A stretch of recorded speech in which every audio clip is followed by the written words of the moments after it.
What's up everybody and welcome back to the Raidcall EMS Group B, and this is the last match for these respective teams, and both of them are looking on the opposite ends of the spectrum at the moment in this group. But keep in mind that the top two finishers of each group automatically get to qualify for the chance to play at the LAN finals in Poland, and they automatically get $2,000 just for being there, because it's I think it's 4 groups of 4 and the top 8 move on. So that's how it goes. Unfortunately for Team Liquid, in a group with Kaipi and Absolute Legends, they lost both their previous matches, so no matter what, they're out. They can't qualify.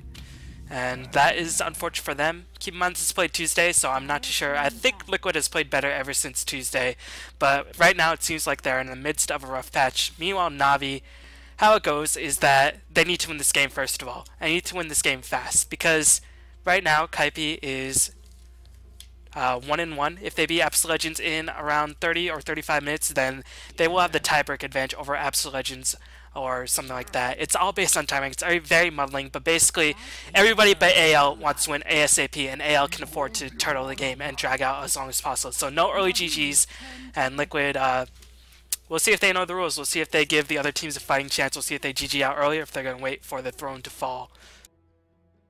But anyway, Navi going to pick up the Magnus for the opening pickup. Dendy played a remarkable Magnus in the lane, beating down Queen of Pain pretty much by himself with the help of Funnick and some other heroes. But once he got rolling, man, Dendy's Magnus. I know people troll him for saying his RPs are not too impressive, but I don't know, his mid lane handling of the Magnetar seems alright to me, at least from what I've seen in this one game.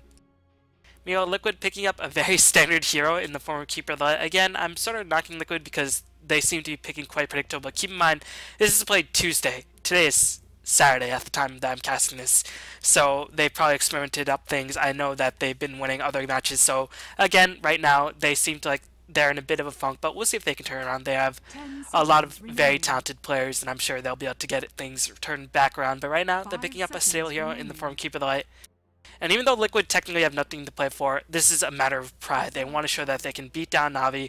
They want to show that, okay, we might be in a bit of a rough streak right now, but we still have the capabilities if we put all our talents together to beat down a team like Navi, who is regarded as one of the top 5 Western teams, and perhaps, maybe, one of the best teams in the world. I don't know. Right now, it's difficult to say with the new roster, as they've looked brilliant at times, but also they've looked somewhat inconsistent in other times.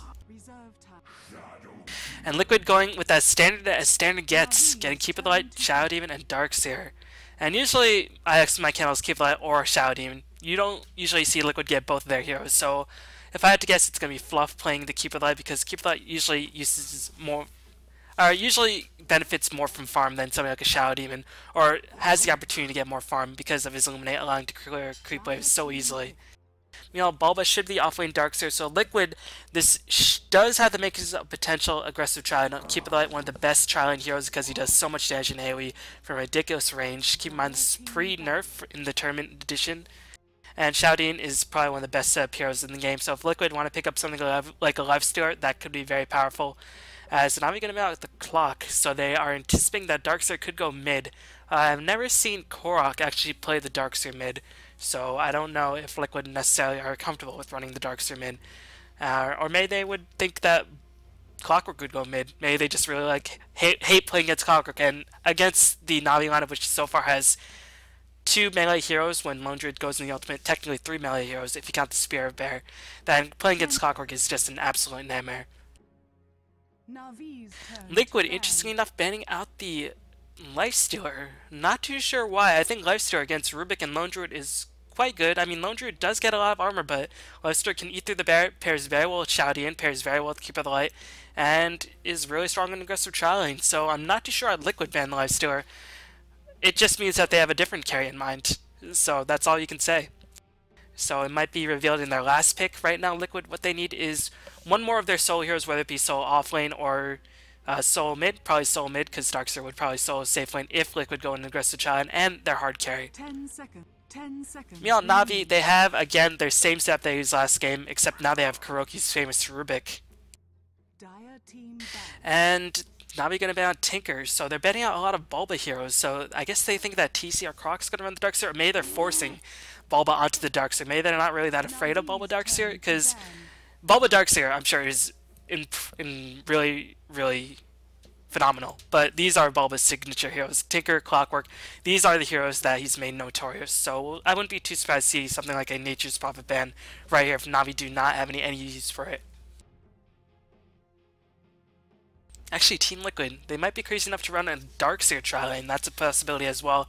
As Darkseer, I mean, he does a lot of damage, but he does need a lot of levels, so scratch that. Darkseer, I don't think really benefits too much from a Keeper Light or Shadow Demon backing him up in aggressive tri-lane, so scratch that. Crazy theories running through my heads, but it does not work out. I've seen them run a tri-lane once with Darkseer, or saw, I think it was Empire or Team Liquid run a tri-lane once with Darkseer, and it worked until Darkseer got underleveled, and then they got steamrolled. I think it was Empire that game. I think it was probably like 3 months ago. Man, you know, casting every day, releasing videos every day, it takes a toll on your memory. What more can you say? And Navi gonna be out the Tiny, so they really fear that Korok Tiny or the TC Tiny. And they know Keeper Light can potentially make the game go long. Darkseer is a very strong turtle hero, Shadow Demon with the Shadow Poison. It's gonna be difficult for Navi to push up into the base until they get a Mechanism and a Pipe both up on the Lone Druid, or if they get a solid initiation by Dennis Magnus. But Puppy, what is lineup lack at the moment? They need a hero for Funnick. I expect Tavos to play the Lone Druid once again, but he could be playing the offlane Liquid if they run a defensive tri-lane with Keeper Light constantly playing with Shadow and potentially roaming. The Lone Druid could have a reasonable time. I'm not too sure. I expect Liquid, if they run a defensive tri-lane, that they will roam a lot and pull a lot. So Lone Druid might be able to get some CS, but I think Liquid's lineup just screams aggressive tri-lane. So Lone Druid should be safe in the offlane, so Navi might try to get a strong defensive tri-lane hero themselves. You know, Liquid also banning out the Enchantress. I'm not too sure. This draft seems a little bit weird because both, well, Enchantress wouldn't have worked well for Liquid, and it could have worked well for Navi in this draft. I mean, the pushing power on Puppy's Enchantress being legendary. I was just wondering because Fluff plays a really strong Enchantress. And Liquid picking up Void.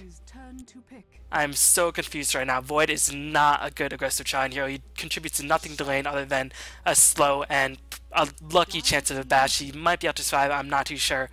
So this is going to be a defensive tri-lane. So I guess Lone Druid might have to go back into the safe lane. Leshrac is there for the Navi side to get an early push going, so they are anticipating defensive tri-lane now. You see how fast they snatch up the Leshrac once they saw a face Void. They might have picked up Leshrac anyway, because the Telekinesis and Split Earth is such a potent combination. But Leshrac will just be all the better facing up against somebody like a Darkseer who can't really anti-push all that well until he gets a lot of levels into that Iron Shell. But I don't think Navi's going to push in until they get at least level 5 on the Lone Druid so they can usher somebody away from the lane. And Liquid going to pick up the Queen of Pain for the mid-solo here for Korok.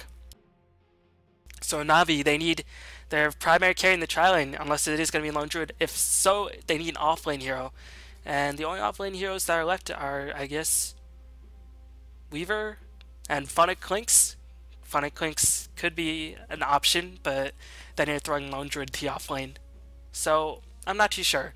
If they want to get Funny Clinks, they want to make sure he's matched up against a soul. That's why I think, I don't know, maybe Navi has a place for Funny Clinks in this lineup. I'm not too sure. I think Navi wants to go for aggressive push, so maybe something like a Juggernaut who does really well against Keeper Light could work well here. And yeah, there's a Juggernaut. So Juggernaut was used by LGD Int in the Grand Finals against IG. Juggernaut has been used a bit more by European teams as well. He's seen as quote-unquote a counter to Keeper Light. And he's not really a counter in my opinion. He's a way to at least deal with Keeper Light's pushing abilities. At least he can heal up the creep wave. But against the Shadow Poison as well as the Ion Shell spam, it's going to be pushing up the base. Going to be difficult pushing up the base. But what Healing Ward allows you to do is get the early pushes going much quicker, and that'll sort of force the supports to rotate where they won't be able to get as much experience. And Juggernaut, really aggressive damage dealer. And the question is, what build will Los go? Because actually, I saw in a couple games that some Juggernauts like to max Healing Ward by 7 and only get 1 point of Blade Fury, and then go back into stats and crit. But that is going to be far in the future at the moment, so I guess we'll find out very soon. But this is going to be my first ever sighting of Funnick playing Lone Druid. I think he's probably played it a couple times on Empire, but I don't know, Empire never really struck me as one of those teams who ran Lone Druid that often in the offlane. I could be mistaken. I could, again, be suffering from short-term memory loss, as I'm clearly getting too old. I'm 22, and I'm getting too old for this shit. which is weird because I'm probably like one of the younger Dota casters that's known. Well, somewhat known. I'm not really as big as any of the other well-known casters. But anyway, that's besides the point. Getting too old for this shit. I am casting too much. There's no such thing as too much casting. But please keep supporting if you want to see the videos to continue. But anyway, Puppy is going to be playing the Leshrac, Havos is playing the Juggernaut, Dendi is playing the Magnus, Kuroki is playing his world or Western renowned Rubik at the moment. He is really, really remarkable. Always manages to steal game-breaking spells, and he always keeps his eyes on the prize. Always just spots the target he wants to steal a spell from, and steals it as soon as they're mid-animation, because he can do that with the Rubik. For some reason, you can steal a spell mid-animation, and I found that to my chagrin when I was playing Tidehunter. I was about to like roar triumphantly and have spikes come up all over the ground. Rubik was standing right next to me, and then as soon as I popped the animation, spell was stolen. I got the Ravage, but then he immediately ravaged back, and I was just like, well, that's lame. But that's Rubik, as he can do that to you. Luckily, I did beat him. Anyway, that's besides the point. Liquid TC is going to be playing the Queen of Pain, so Korok is playing the Void. TC once again doing the drafting. Liquid maybe going through a bit of a drafting crisis. Make their picks more versatile. I'm not seeing Liquid Void or even Liquid Queen of Pain in well, as Korok does play a mean Queen of Pain, but he has a tendency to go super aggressive, and meanwhile TC a bit more dependable, a bit safer. So maybe they want to get Queen of Pain as much levels as possible. I'm not too sure. I think aggressive Queen of Pain could work against Magnus. As you can see, Dendi once again starting out the same Battlefield build that he had in the last game, getting those 3 Iron branches and getting the Tangos pulled to him, and that means that he's going to have the bottle in about 3 CS, so really going to have an easy time making his way towards the bottom. Meanwhile, TC not being pulled anything. As anybody on Liquid being pulled anything? Darkseer, no, nobody being pulled anything at all. But anyway, introducing us to Team Liquid, it's Korok playing the Void, Fluff playing the Shadow Demon, Bulb is playing the Darkseer, and IX88 is playing the Keeper Light. So I guess they're going to farm Shadow Demon a bit more than the Keeper Light in this game, which is odd. But I do feel like Shadow Demon, with the aggressive style for Navi, could be potentially more useful in these early game engagements, just because the counter gank is so useful a tool against an aggressive team like Navi. But Havos is just going to free farm it up, not being contested whatsoever. Darkseer immediately retreating into the jungle, knowing that there are 2 ranged supports, and that if ever they poke their head out, they'll just split Earth and telekinesis. And you can see Navi actually getting a double sack, so this creep wave will actually be fully demolished. So it's not going to be a single pull where they can just kill the creeps, and then the creeps will join the next creep wave to make a super big creep wave where they're going to push in tower.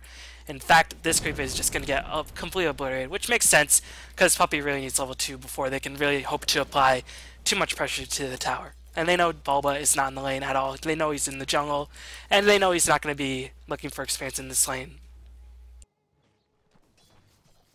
But meanwhile, Dendi getting a later bottle than he did last game up against Kaipi. And meanwhile, TC, because he went for that fast bottle build, is getting his bottle at around the same time. We're going to see a roam in by Fluff already. And Dendi already under a bit of harassment, as I guess Dendi was already bottle crowing. Yes, he was. Shadow Poison going to scout out Dendi, but Dendi, even though he didn't have vision, I guess just played safe, knowing that the Radiant Ward, or the rune could have spawned in the top lane, and there was support missing, I guess. But that means that will allow Fluff to free up, or no, that means Fluff is going to camp the bottom rune for now. Might pick it up for some roams, just going to kill it. Well, that seems like a bit of a waste. And this is some of the problem matchup between Queen of Pain and Magnus, is because Magnus has a lower cooldown and a lower mana cost on Shockwave. Meanwhile, Queen of Pain, it's not really the lowest cooldown on Scream of Pain, even though she is range. And that means he can spam a lot more efficiently, can make greater usage of the bottles, and just really have a field day with this buzz. So this lane is going decently for Dendi, but you can see he's being outfarmed quite heavily. And at the very least for Dendi, all I can say is that he's keeping the lane push, but overall he's losing in terms of experience, and he's taking a lot of harassment. You know, Navi once again doing a double pull, so it looks like they're not intending to push this lane for quite a bit, and that allows Fluff to go to the bottom lane, try to soak up some experience. He knows that Korok is not being challenged whatsoever on the top lane, as Funnick is just chilling with his bear, getting the creep pulls going, but IX Mike will be there to disrupt the pull, and Funnick knows that he can't really reveal himself since he doesn't know where Bulba is, but he knows where Fluff is, and Fluff is on the bottom lane, and here comes a wraparound gank, as Fluff seems to know what's up. There was a sentry ward spawning out the smoke and an observer ward, but Fluff might very well pass by, as Navi might be looking for the courier sniper right now. Fluff Is he just going to suicide to neutrals? He's getting in position because he did see those two heroes on the side of Navi.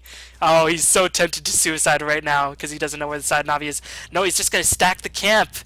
I guess he didn't see the smoke. Keep in mind that smoke, when it's up, it does not get revealed on the minimap, so Fluff would have to be looking at the exact point. Oh no, Fluff, say it ain't so. Run! Alright, Fluff is able to escape, but now the Edict's up, and that's going to allow the tower to be pressured. And Kuroki actually just going to get in position to pull out the creep waves. Savo's going to clear down the creep waves as well. As a lot of Puppy's Edict damage was nullified from the glyph as well as the creeps, but the creep wave is still relatively healthy. And they have a Siege Dragon as well as the range creeps. Keep in mind, range creeps do more damage than melee creeps.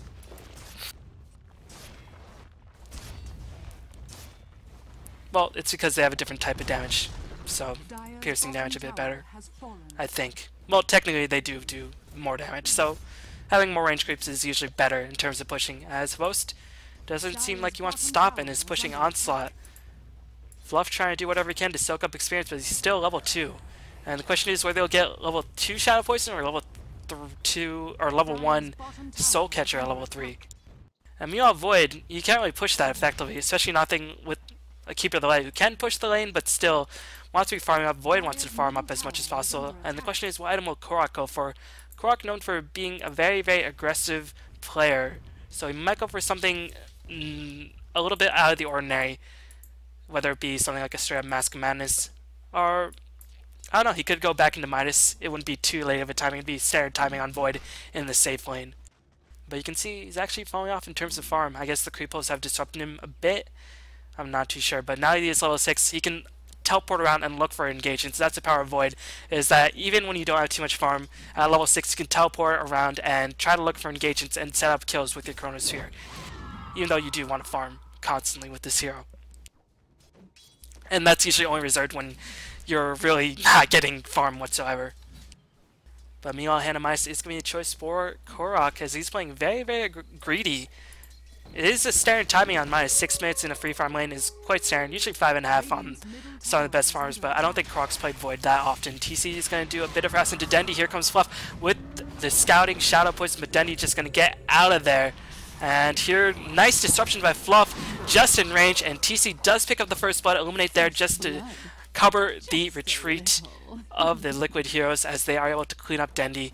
And unfortunately for Dendi, Radiant Wards were not in place to scout him out, as Navi actually not placing that many wards on the map. Keep in mind, the first wards did time out, and this ward was just recently renewed. Funnick somehow managed to get a solid amount of CS on this top lane. Really doing a nice job pulling, and that's really due to the fact that Fluff, he's getting a lot of experience, but he's also not really pressuring the lone druid. He's not really, doing what he can to damage the bear. So with IX Mike the only one who can disrupt the creep pulls, unless Korok wants to sacrifice farming time, the bear can pretty much just get the creep pulls from this top lane for free, because IX Mike auto attacks really just do not hurt, as Magnus is able to pick up a kill on the middle lane with the help of the RP. Also with the telekinesis and the edict in place, and that is a nice rebuttal kill, as we'll take a look at the experience in a bit. Dendi level 7, TC level 8, so TC still has a solid edge, and he did still get the first blood gold. And you can see Dendi actually starting quite a bit below or behind by 16 CS, but it is melee versus range.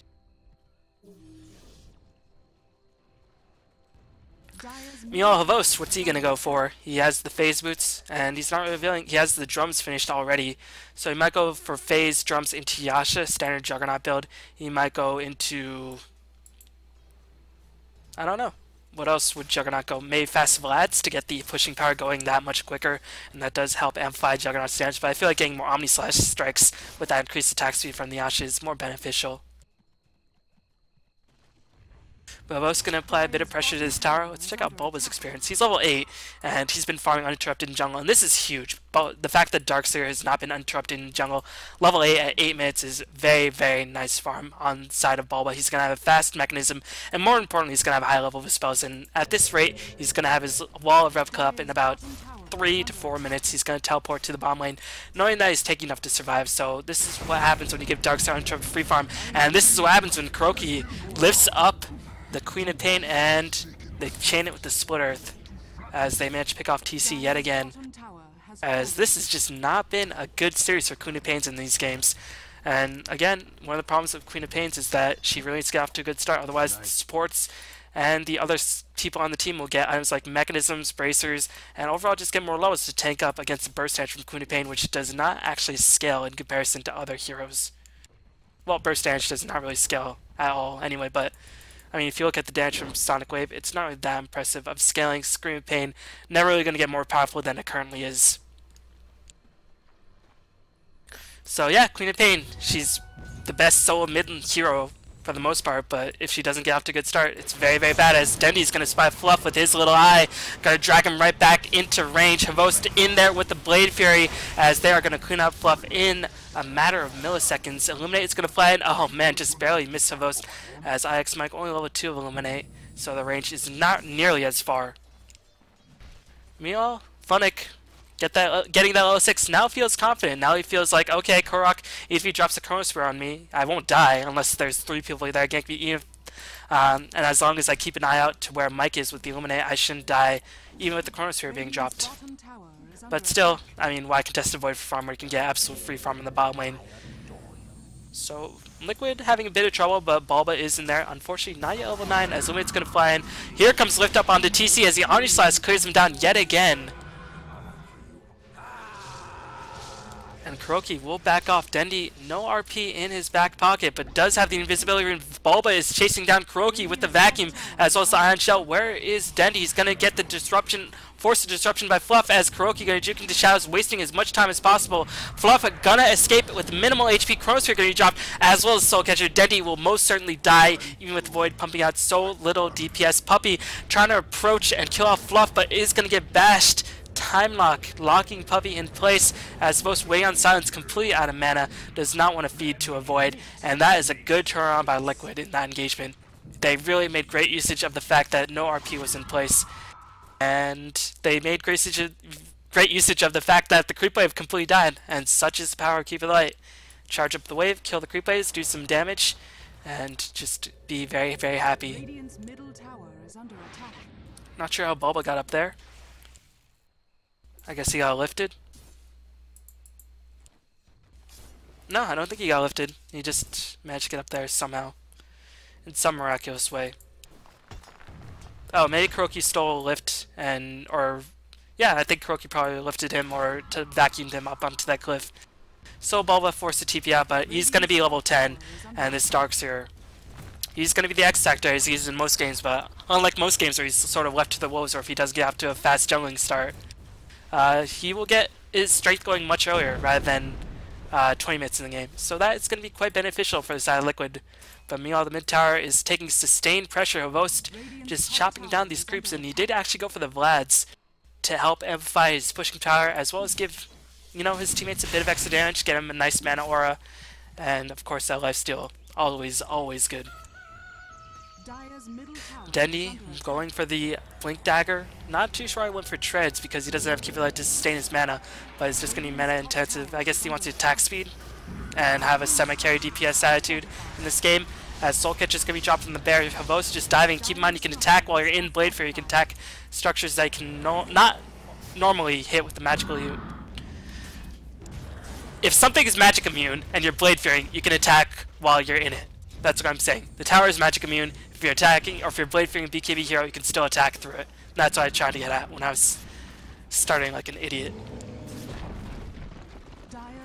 And Funnick dropping the roar just for a bit of extra plus damage. He does manage to clear a tower, and Navi already have 3 Pyros up on the top lane. They're going to go for this tower up next. And look good, do they have the potential to support Bulba? Not getting the wall at level 10. Usually you get wall at level 11 and 12 anyway. But I think in this game where Navi's playing so aggressive, it might be more prudent to pick up the wall. But Bulba, not too much mana, no Soul Ring. So he's going to have to get healed up by Mike very, very soon. And here comes the chase. Nice chakra by Mike, as Kuroki will get spied up by Shadow Poison and blinked away because he has Blink. Nicely done. Meanwhile, Navi moving into the Roche Pit. The power of Healing Word as well as the Bear going to work, especially with the Vlads. They are going to be able to clear this Roshan, so really unexpected maneuver. I was not expecting that, but it's definitely very, very possible with the Healing Word, the Vlads, as well as the level 8 Bear. And they're going to get a lot of their levels. Keep in mind it's only 2 people, so Havost will jump up to almost level 11, and Funnick will probably jump up to probably level 10. Meanwhile, Korok. Midas back into Battle Fury? Oh man. This is such a greedy farm build as Juggernaut picks up the Aegis. Let's check out the levels really fast. Well, Funnick almost level 10. Juggernaut almost level 11. But yeah, I don't know. Korok is going with such a greedy farm build. This will help amplify his farm in the mid game and help him clear out creep waves, but he already went for the Midas. Does he really need to go for Battle Fury? I don't think this will be a Vanguard, as that has fallen out of complete favor. But at this rate, he should be able to get 20-minute Battle Fury with the Midas.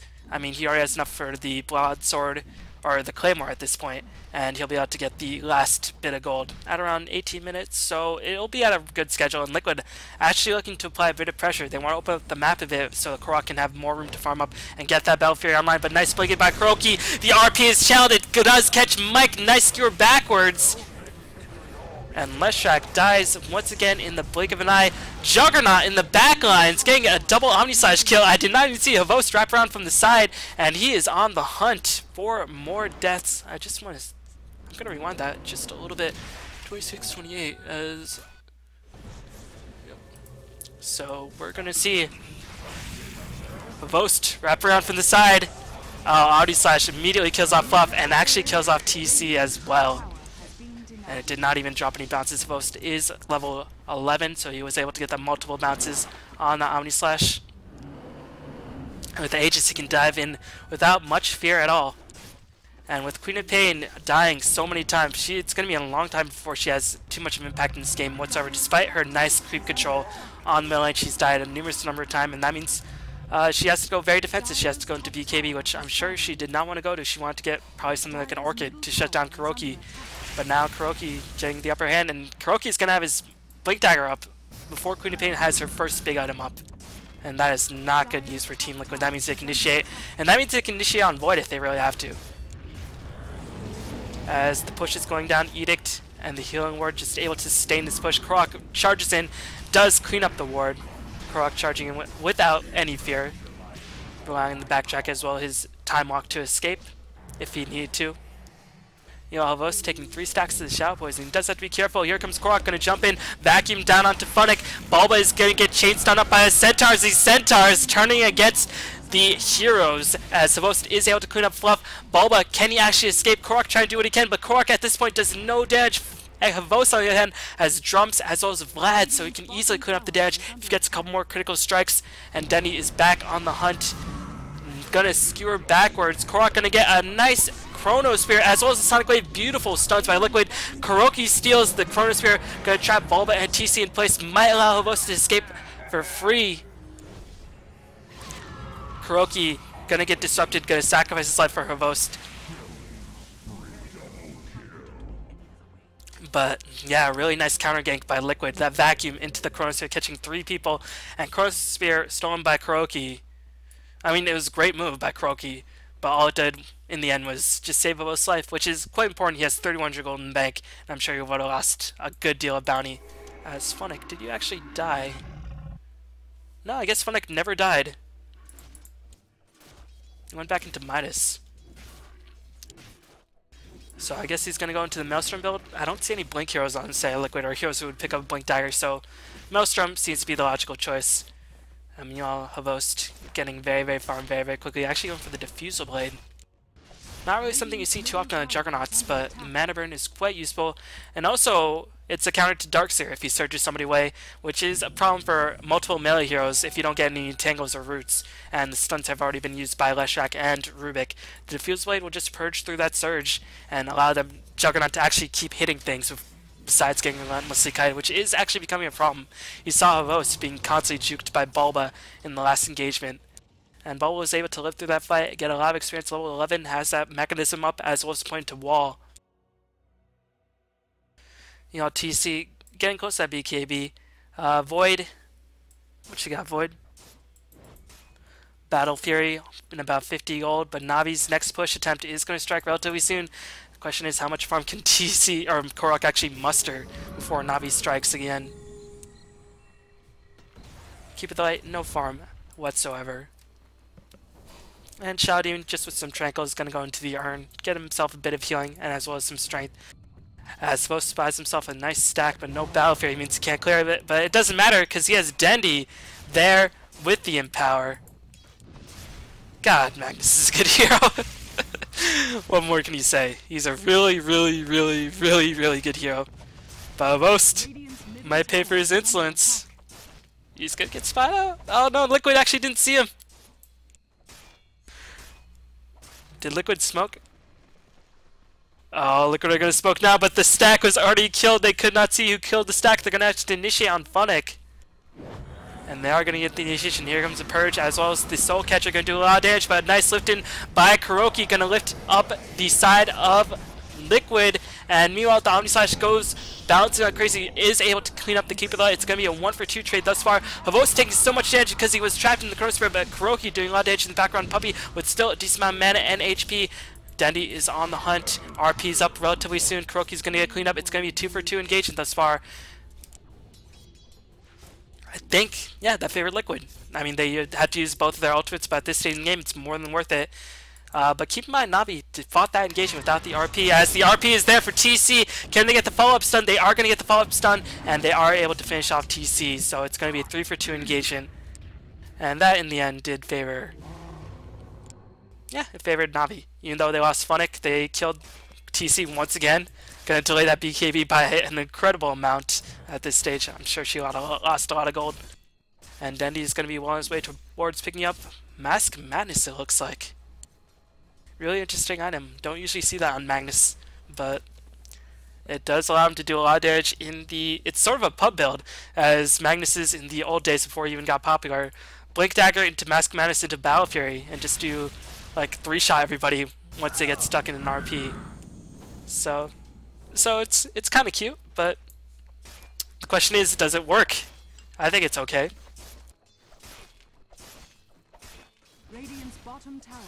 Meanwhile, I have now get the gold experience graphing quite a bit. Navi have taken down 4 towers. Liquid have only taken down 1, so that leads to gold advantage, and Navi have a slight kill advantage as well as taking down the Roshan. So overall, the game is going as expected. No two huge, significant gold advantages, not the biggest experience advantage either. Both teams just overall playing their game plan. And Liquid, I think they can afford to take the game light. They have Void, who does beat everybody on side Navi, even though they are facing an RP. They also have a Darkseer and a Shadow Demon. So if Liquid want to play for the late game, I think they are getting in position to do so. I think the gold difference is mostly in the count of the Roshan and the tower gold, and the experience is mostly because of the kill advantage and the Roshan kill. So it's not the worst situation for Liquid, but the fact is that Korok went for such an aggressive item build that he's really just playing for the ultra late game. And the question is, what will he go for now? If he goes for something like a Mjolnir or anything like that, I'll just be face falling. Of course, you don't usually go for Mjolnir after Basher. As Liquid just doing some cheeky moves, seeing like the Keeper lead form. I don't know why, because I thought the Keeper the life form would expire, so I was thinking that's why he did the recall. But now he doesn't have recall up, or no, he does, because recall for some reason. Very, very low time, as Fluff is going to get spotted out, going to cast the Purge, as well as the Disruption. They're going to spot out Puppy. Puppy's going to get bashed to death. Meanwhile, Havos is on the backline, get the Omni-Slash. Only 1 slash match to strike. It was enough to clean up Mike. And meanwhile, Bulba going to get trapped in the Chronosphere, because Korok is on the hunt. Sonic Wave going to hit Funnick. RP by Dendy going to hit both of the members on Liquid. And nice cleanup thus far by Navi, but Korok is still hunting his victims. Bulba is going to get picked off once again, and Korok has to get the heck out of there. He cannot hope to bring down the Runic, but this is Korok. He does not care. Sometimes he's going to leap out and going to try to TP out. He will TP out successfully. Yes, he will. And a good 4-for-2 engagement by Navi in that exchange. But at the very least for Liquid, Korok was able to get 2 kills, and Korok going to get more and more gold, but still, the experience graph will climb ever more in favor of Navi from that engagement. The gold graph will climb higher for Navi as well. At the very least, again, Korok survived.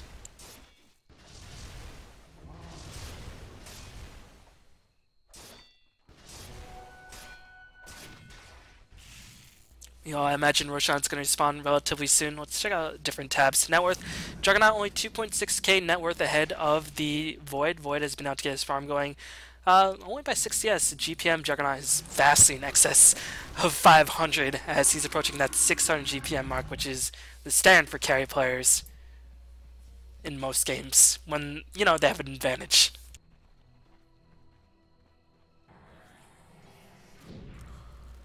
Meanwhile, Void with the Battle Fury just gonna go hunt down Ancients. I'm sure he's a bit miffed that his stack was cleaned out. That is another reason why Navi's had a bigger golden experience advantage, is because they cleared the stack that Liquid was so carefully reserving for Korok. But Liquid supports, they are just poor as all heck. Mike, nothing. Fluff, Earn. Meanwhile, on the side of Navi, we have Puppy with a mechanism. And Rubik almost with the... Oh, man, Kuroki's actually been pressed down quite a bit. So his dagger's going to be delayed, but I imagine that's going to be in Navi's next time. They really want to get the Chronosphere stolen. And Blink Dagger is going to be a way to do that, as Kuroki will have that in the next CS. And I imagine that's what is going to be shipped to him very, very soon. Yes, he did just make the purchase, and it is being shipped out towards him. So Navi, they have all their key items up. They have Dendi with his Mask of Madness. They have Avost with his... Well, he's going to Butterfly finish. This is huge, as he's going to pump out so much DPS, and not only that, he's going to get so many extra slashes in the Omni Slash. I think in the last slash, once you kill Keeper Light, there's nobody else to bounce to. There are nothing like creeps. There are no heroes around. So only got one slash from the Omni Slash, but now, with this attack speed from the Diffusal, which gives you a lot of agility, and the Butterfly, which gives you attack speed and agility, you'll be able to slash for days. And Omni Slash not only does it do a lot of damage, it also helps you because you're invulnerable during that whole stint. And meanwhile, Funnick picked up the Maelstrom. This is a really strong timing attack. They pick up Butterfly and the Blink Dagger up on the Rubik, and they have RP up as well. And the question is, can Liquid actually help or actually defend this? Void still a decent way away from Manta. We'll have it up in about 700 gold, and now he's just going to take down Roshan with ease with the Vlads as well as the Butterfly. And Avos will once again claim himself another Aegis of the Immortal. I guess in pro games, Juggernauts just never die, because Brax played for 80 minutes in LGD Int versus D or IG without a death, and Avost not dying at all in this game either. And Juggernaut, very survivable early game hero, has magical immunity, and his ultimate makes him invulnerable while doing a lot of damage, and he has the healing ward. But anyways, that's just a little fun fact, I guess. TC finally finishes the BKB. Bulba picked up the Ghost Scepter, so he's going to be able to negate a lot of the Juggernaut damage coming in, and he has the point booster as well. Again, Liquid, if they want to take it to the late game, I think they have a solid shot, but the problem is, I mean, just now Korok will pick up the Manta style, and even then, I think he's behind the Juggernaut in terms of really, really strong late game items. Manta, of course, is a really strong late game item, but it's nothing like a Butterfly. And Vlad's and Drums also helps their teams. Meanwhile, Battle Fury only really helps himself. As Kuroki manages to blink and steal a spell, only stole Screen Pain. He was looking for the blink so he could get that double blink rolling. But unfortunately, he's going to be thwarted in that regard. And meanwhile, Funnick, was he getting something to ship towards him? No, he faked up the AC, so that is going to allow them to seize the high ground with relative ease. Even though the Lone Druid does not have the Aegis, he does have two bears, so the bear can go up, do some pot shots here and there. And that was actually a weird Illuminate by Mike, because now the Creep Wave is going to come in. It has the Healing Ward up as well. Bit of mistiming. Mike is going to have to blast the Creep Wave right now. Dire, they do have a glyph. They're going to have to glyph this right now as most attacking while he's in Blade Fury once again, so he cannot be stunned or anything like that while he's sieging the tower, so he's not risking his Aegis. And the middle tower falls without a fight.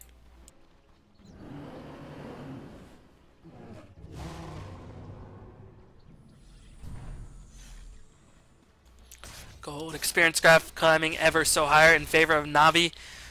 Meanwhile, Korok, is he going to save for buyback? I'm sure he has to save for buyback.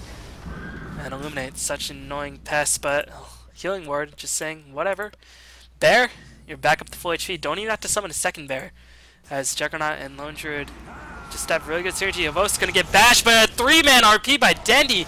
what a powerful play. Korok does manage to get the Chronosphere online. Sonic Wave does catch Havosa as well as Dendy, but meanwhile Kuroki, what did he see? A slow Scream Pain once again. He's gonna get a kill. Meanwhile Omni Slash has been cast. No, he has not been cast by Havosa. He does not even need it. He's gonna jump around. He's gonna hit Fluff as TC blinks away to avoid the worst of it.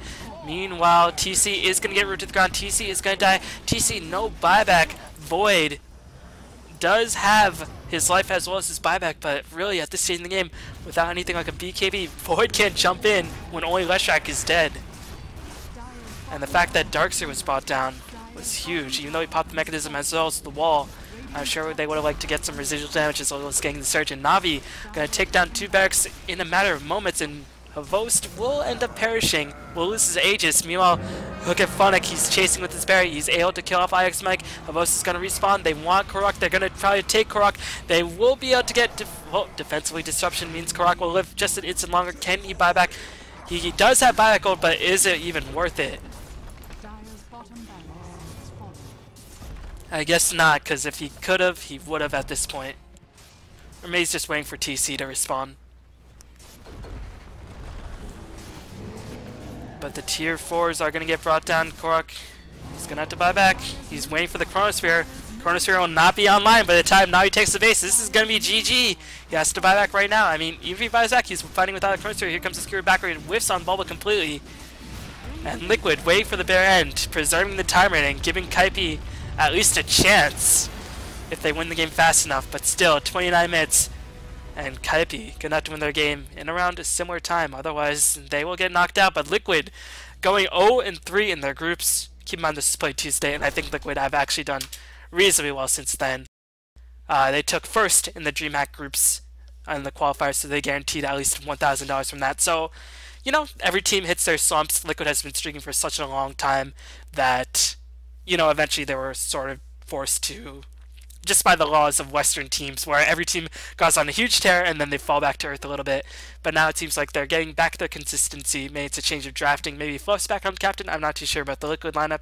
I'm sure we'll bounce back from this and look stronger. Again, they did qualify first in the groups from the DreamHack Invitational, and that's guaranteed $1K, so they can't be too displeased despite being knocked out of this tournament.